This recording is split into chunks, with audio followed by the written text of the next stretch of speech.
called The Athlete by this artist and photographer named Robert Reeder. There were some pictures there of the first Ali Frazier fight, and I really loved it. And I loved the composition and just the grittiness of the way he painted. And so I started painting my first Ali from that. When I had done this painting of him for the cover of the Victor Awards in Los Angeles, and I really wasn't that happy with the painting. And then we decided to do a print with Ali, and everybody kept saying, do that one. And I looked at it, and I took a second look at it, and fixed the trunks up a little bit.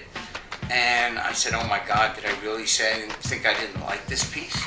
And know me as a sports artist was from that singular piece at the beginning.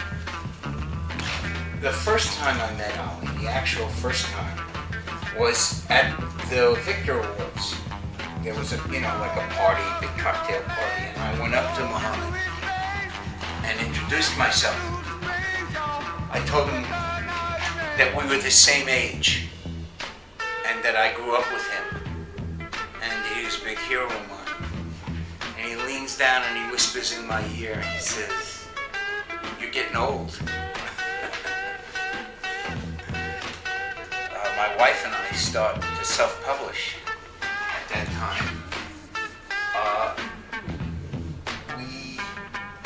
She asked me, she said, well, who are we going to do? And I said, let's start at the top. Let's do Muhammad Ali. So we spent all this time with him, and he was so disarming. He was so charming and so wonderful. At that point, it was like I fell in love with the man. How can it's like, how can you not? He's just like, he has the innocence of a child, but with all the knowledge of who he is. I pretty much always painted Ali the fighter. Although that very first piece I did was a piece of him walking back to his corner. That was a pensive piece, and his wife, I think that was her favorite painting of him.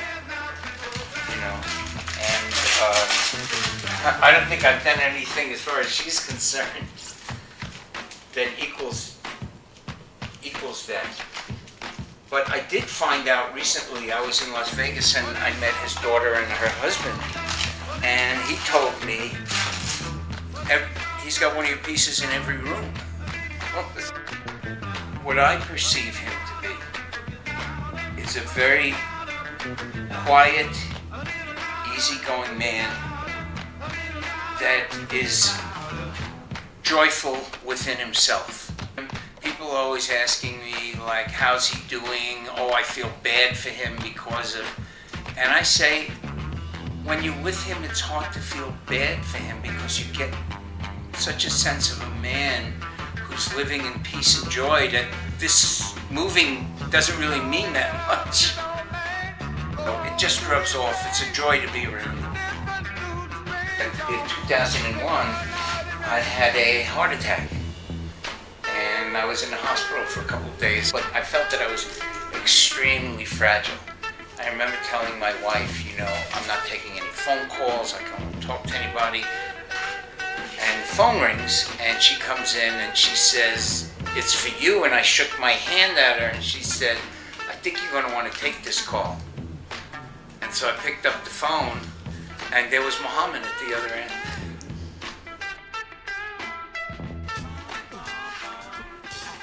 If there's anything that I ever feel that I've missed out on in life, sometimes I didn't do that. I can't even go there because all I do is think about in the Barcelona Olympics when they had the dream team and they were interviewing them and they said, what was your favorite thing here at the Olympics? And to a man, everyone said, separate interviews. Each one said, meeting Muhammad Ali. So, I can't, I got no beefs. I've got no beefs. You get a painting sometimes and you see the painter working out the paint in his painting. You see his struggle in his painting. You see that. And with Muhammad, you see that. You see the person. There's like no BS. He's just there. And he's sweet. He's just wonderfully sweet. There's a certain joy and aliveness in painting something like that, or having that feeling when you paint it. I don't think about that when I paint Muhammad, always this, but I'm looking back and say, boy, I sure feel it. I feel it completely in my body. It's like if somebody's standing there getting ready to, if there's a photo like that, I feel that. I know what that feels like inside. If they're there with a bat, there's a certain kind of, I feel that. It's like the myth is like real in Muhammad. He went and stood up to the draft and he beat him. And it wasn't like I did it and beat him, but he's Muhammad Ali and he beat him. Do you know what I mean? And they took his championship away and chip away, and he came back and did it again. And everybody thought that he was just this loudmouth that, and could fight good. And he turns out to be this great humanitarian and this great statesman and a really caring, loving, wonderful person. It's like, wow. And there are people who are like that, but when they're a Muhammad Ali and they're like that, boy, that's just something. That kind of makes it indelible.